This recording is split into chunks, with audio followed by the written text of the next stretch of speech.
Production costs for this program have been made possible by the Minnesota Arts and Cultural Heritage Fund with money by the vote of the people, November 4th, 2008. And the members of Lakeland PBS.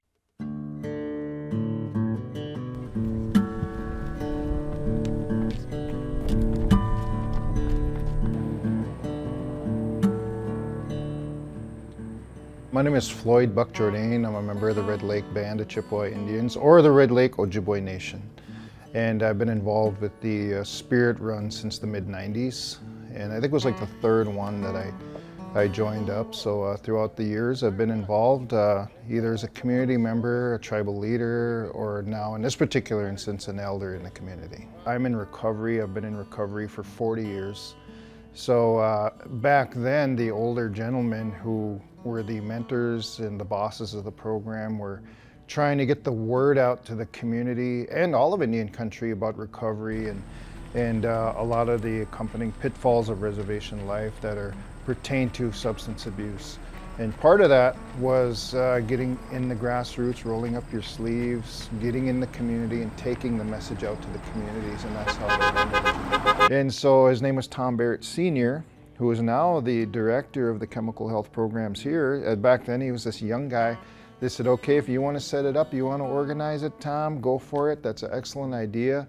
So he mobilized the other reservations, White Earth and Leech Lake and Fond du Lac, and they started the first ever. Of course, when you have these type of things, you have tons of people, yeah, this is a great idea, it's a great idea. So it was like him and like 4 kids when it came the day to actually run. So he had a van with like 4 kids on there, like young guys, like high school and middle school and elementary age, and they went for it. 4 days, they completed the run. And to this day, Tom is still involved with the run. He's still organizing with the chemical health program, and they sponsor the event along with Mishkawasin and the other reservations. And it's still going. So it's amazing. He always says he's not gonna run, but you know, I think last couple of years he's out there in jeans and I'm just gonna drive this year, and I'm like, yeah, I'm retired from running, and then you see him going by, you know, it's like, hey, there he is again. He's an inspiring leader, and you know, it all started with Tom Barrett Sr. When it pertains to the Spirit Run, actually it started probably 30 years ago. We have missed a few years running because of road construction and of course COVID.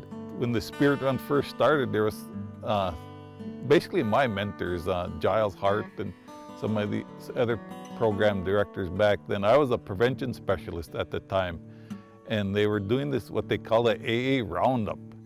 And we were meeting at Mishkawasin Treatment Center, and they were asking, well, how are we gonna get the word out to everybody that we're having this AA Roundup?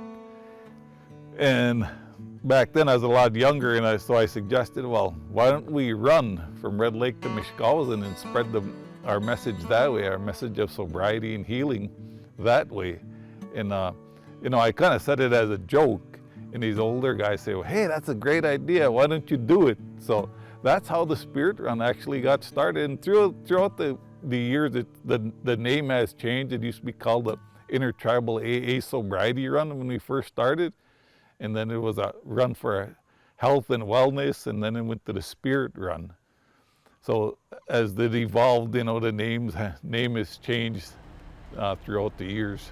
It was kind of I don't want to call it a crazy idea, but it was kind of a novel idea, I guess, at the time. And trying to get people, you know, you want to come run, we're going to make a 4-day run to Mishkawasin, which is 180 miles away. And, you know, it was kind of hard to get people to buy into that. So we first went, it was just a handful of us, and we didn't make it. At that point, we'd run a mile at a time and pass the staff off, and somebody else would run for a mile. And it was quite taxing at the time, you know, to do that with a handful of people. And as it evolved, we turned it into a prevention activity also, trying to encourage the young people to see what you can do if you put forth an effort to help someone or run for someone that can't. And we used to run with, say, 40 young people for a few years, you know, and So, and like I said, now a lot of those young people that ran with us have children that are on the run right now.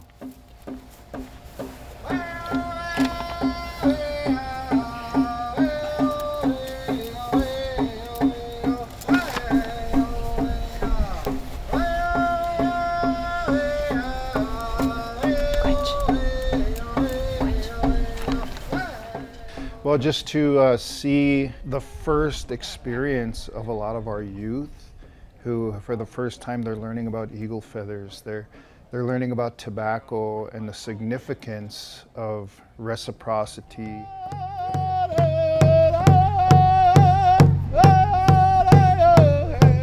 Like the cedar, which is a cleansing medicine that takes care of you. You wash the sacred items, you wash yourself.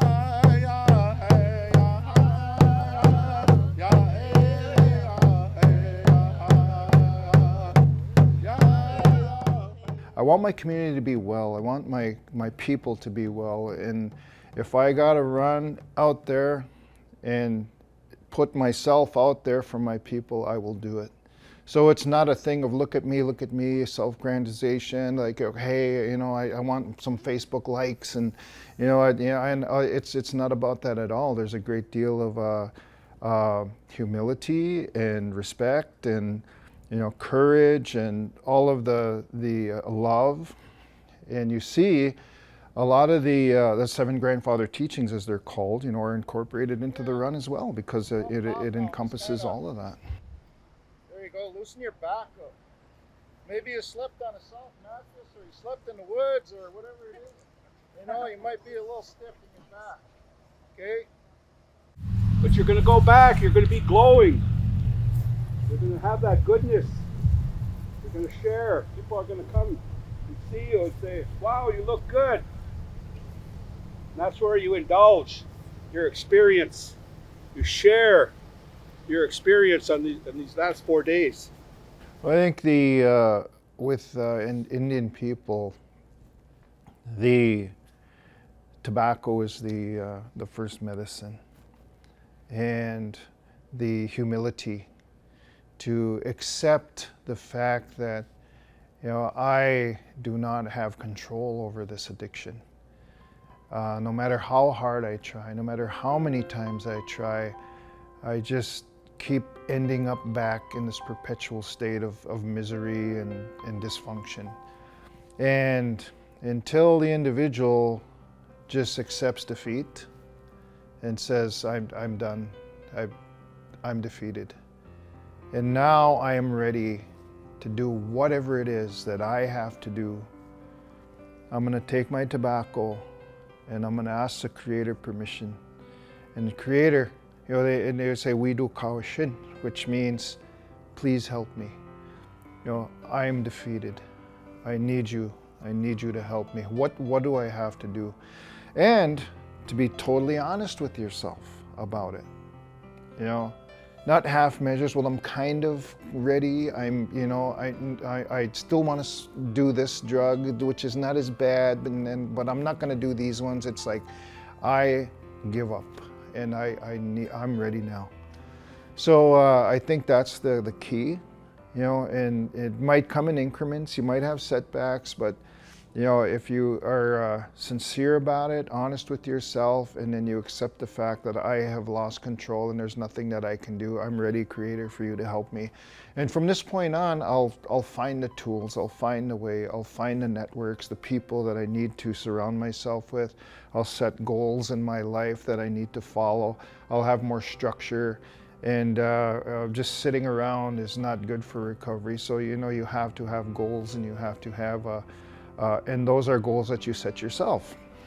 So I think the people who have sobriety behind them, they all have followed that basic formula, and they've said, I'm ready now, and I'll do whatever I have to do to stay sober. In recovery, running is just one way. Like I said, 4 quadrants: mind, body, spirit, and motion. It's just one of a whole spectrum of areas that are tended to. And the mindset of someone in recovery is that if I have a diabetes, for instance, this is not something that I can just get rid of in one weekend. For the rest of my life, I'm going to be tending to this. I'm going to be changing the way I eat. I'm going to be changing my lifestyle. And it's going to require constant attention for the rest of my life in order for me to keep this disease at bay. Same thing with recovery. You know, once you're in recovery, it's constant maintenance for the rest of your life. And it's good work. It's good, you know, that you replace a lot of the negative things in your life with more positive. You still have the same pitfalls, you still have the same approaches, you have bills, you have family, you lose loved ones, you have crises that occur, things happen in your life, but only thing now you're meeting them instead of putting them aside. You're facing them with courage, you have a clear mind, and you're able to overcome things clearly, and as opposed to shoving them off or jumping into the bottle or a drug or something. But as far as the actual outlets, in recovery, people go to ceremonies. People say, I want to go back to school and get my high school, you know, diploma. Yeah, you know, when I was younger, I mean, I struggled with those issues. You know, during my teenager years, I started doing drugs and doing drinking, and, you know, found myself in lots of trouble back in those days, and, you know, in and out of jail and out of treatment and so on. You know, but in my early 20s, you know, I went through a lot of crazy stuff, and, you know, actually ended up moving away for a while, and then, you know, basically cleaning myself up, and, you know, I stopped using for a long time. So I've been, you know, trying to practice sobriety. Bonjour, my name is John Gonzalez. I'm a member of the White Earth Ojibwe Nation. One of my spirit names is Makade Maingan, which is Black Wolf. I've been involved with the Spirit Run, I guess, maybe for over 8 or 9 years total, you know, going back to, I don't know, 2010, 2011, somewhere there, maybe before that a little bit as well, so yeah. I'm the first one in my family to go to college. But, you know, I really had no idea what I was doing, and, you know, after I got into lots of trouble and, you know, finally turned my life around and decided, you know, to try to live a good life. Mino b'madizawin is what we say in Ojibwe, you know, try to live a good life. And then, you know, my dad was like, you got to get an education. So I'm like, you know, yeah, you know, that's how I, you know, got to sort of try to live a good life. So I came here not knowing what I was supposed to be doing, but there was people who helped me along the way, right? And sort of, gave me great mentorship and great advising and great support and along the way. And, you know, so all through my undergraduate and then my graduate, you know, work, and even in my early career as well too, you know, there was always folks who were helping me and supporting me and, you know, showing me, you know, what I needed to do to be successful and giving me opportunities to do, you know, different things and get involved or whatever. So that's been, you know, really, it's just shaped the way that I sort of serve in my role right now, right? I mean, it's, you know, here at VSU, it's all about giving back to the students and helping that next generation coming through, right? Because, you know, that's what got me to where I am, so I'm here to basically do the same thing for all of our students coming through, so, yeah. So there's so many things that you think that life is so mundane and there's nothing to do around here, and, you know, all there is to do is to you know, do drugs or alcohol or whatever, and we're reservation life, it's so boring, nothing going on. There's all kinds of things going on around at all times. Walking in the woods, you know, going down to the lake and the smells, so much beauty around us that a lot of times we take for granted. And you're like, that's what life is all about. How could I not have seen that before? But now that I'm in recovery, it was all there all this time, and I just never really paid attention. What you're doing is you're committing of yourself, and the run is not about you. It's about you are sacrificing for the betterment of everybody else besides yourself. So they're running with a purpose, as opposed to, well, I'm running to, to be sexy, or I'm running to, you know, be a better athlete. The really shallow aspect of fitness a lot of time gets emphasized, but it's not about that at all. If you're running for 4 days, you're not thinking about any of that. You're like, you know, this is an experience I'm having that really feels good, and I really feel a sense of purpose, and I'm accomplishing something.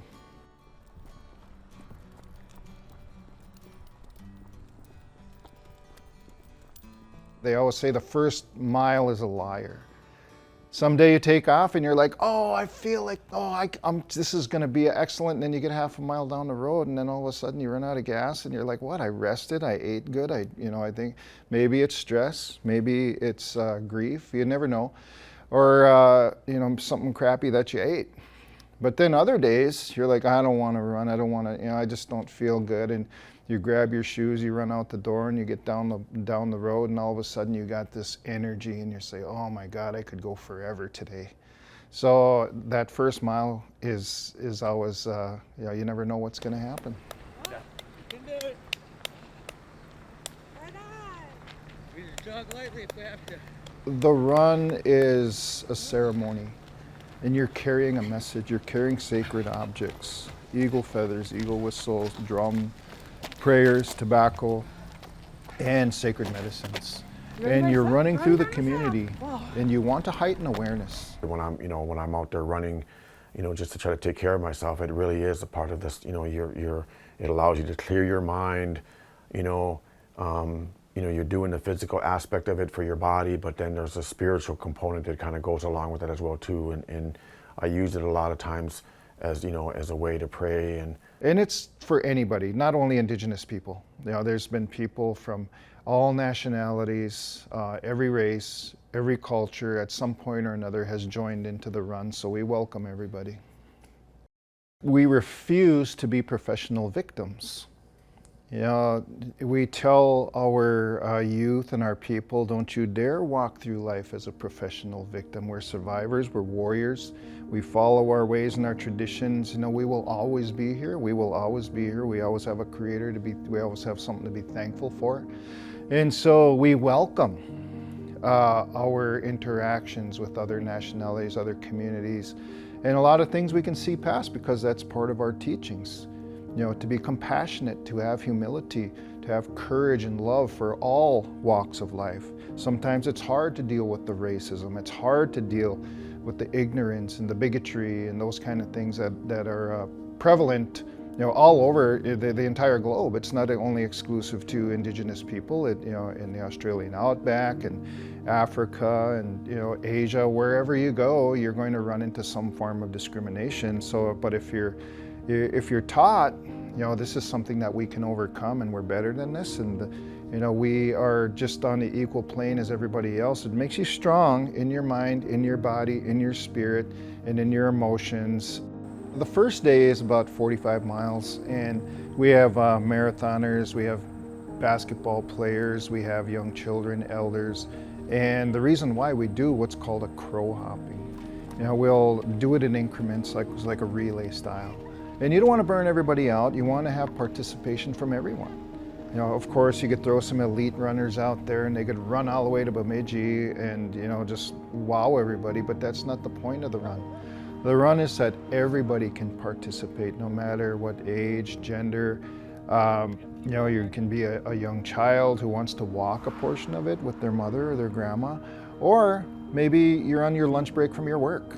I'm gonna go out for an hour and see if I can jump in there for a little bit, and then I gotta get back.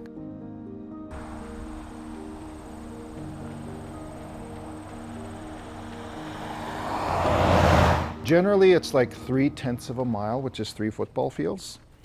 Or 2/10, we'll shorten it if there's like people who are not able to go that far.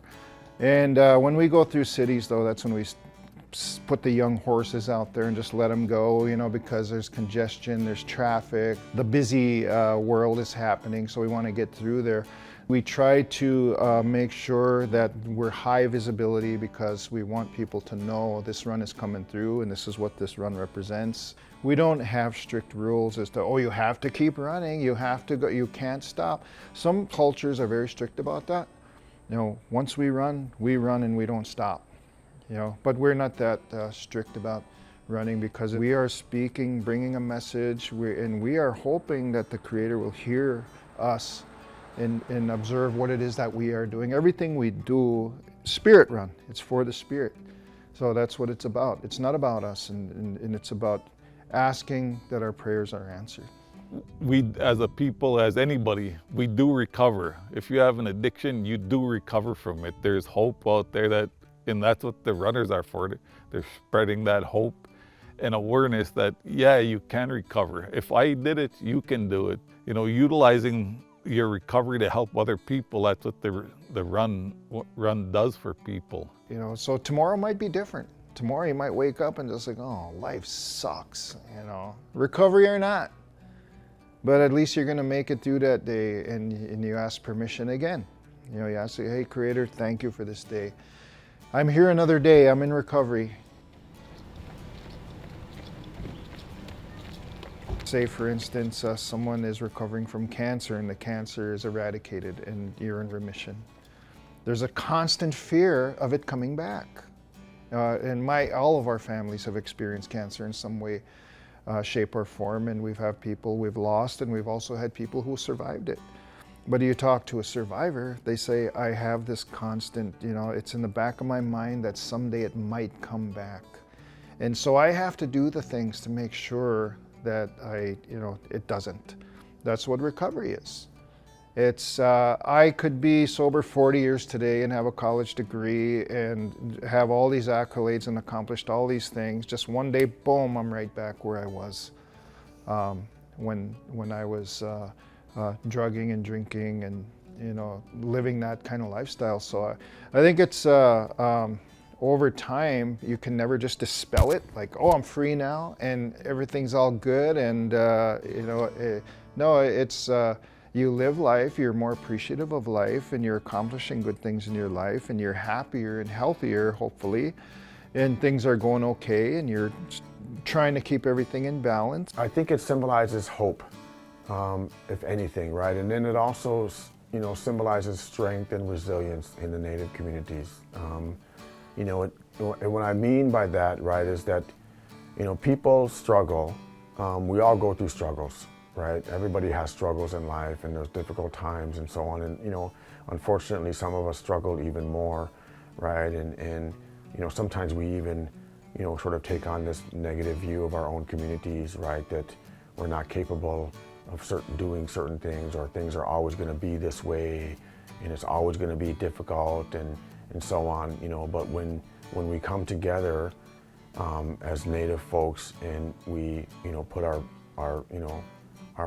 efforts into something, I think that sends hope to other people who are struggling, right? That they can see that hey, here's some strong Native people, right, that are doing something, and they're trying to do something good. So it sort of sends that message of hope to folks. And then again, like I said, in terms of strength and resiliency, it shows, right, that, you know, that we are strong people, that we can overcome things, right, and that we're resilient, and we've been able to, you know, go through a lot of difficult stuff, but yet we always end up rising up and coming together to support each other when we need to. So, yeah.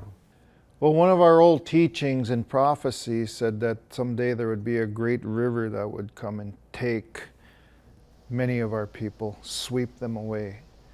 But we would be able to overcome this river that takes all these souls.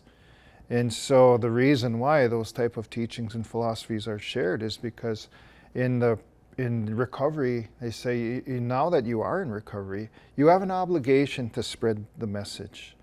Take this message of recovery to as many people as you possibly can. Share these teachings, share these prophecies. If you have to run in the community, if you have to go to a meeting, or if you have to talk to a youth group or learn from elders, just sit and listen. Do that teachings and carry that message with you. So that's what the run is about. It's the next generation coming up. We don't want them to be on fentanyl or found and unresponsive somewhere, or incarcerated. You know, we want to help those brothers and sisters and carry that message from those elders, so this next generation doesn't have to suffer a lot of those same traumas. The run is super fun. To get out there and to run, and you just see the youth, they're like, hey, I really like this, you know, this is, and they could be the finely tuned athlete, and, you know, I'm here, man, I'm gonna run, and I'm just really gonna, you know, I display my physical abilities, and then you start to see them change. There's like, you know, hey, you know, this is, this is something more than just a physical event. This is really nice. I learned something today. And so once they start running with a purpose, you could see that within them start to grow. It's just like, hey, I'm a warrior. I'm doing this for a purpose, and I'm doing something for my people. And young ladies, they come out there, they run, they start to learn more about themselves, and they learn more about the men's and women's roles as they're related to ceremonies and sacred objects, and the role that they play in society, which is equally as important as the men. And so it's a learning experience. By the end, on the last day, when we enter the arena at the Mishkowson Treatment Center, you'd think people would be fatigued. 4 days of running, and it's grueling, and their legs are hurt. Some of them got blisters, and and they're like, at that last leg, you see this energy. And it's not only about giving back. When you're doing that, you're getting so much more also. People always talk about giving back, but you get so much more by doing it. It's definitely a trade-off. I wouldn't trade my life for anything over the last 30 plus years.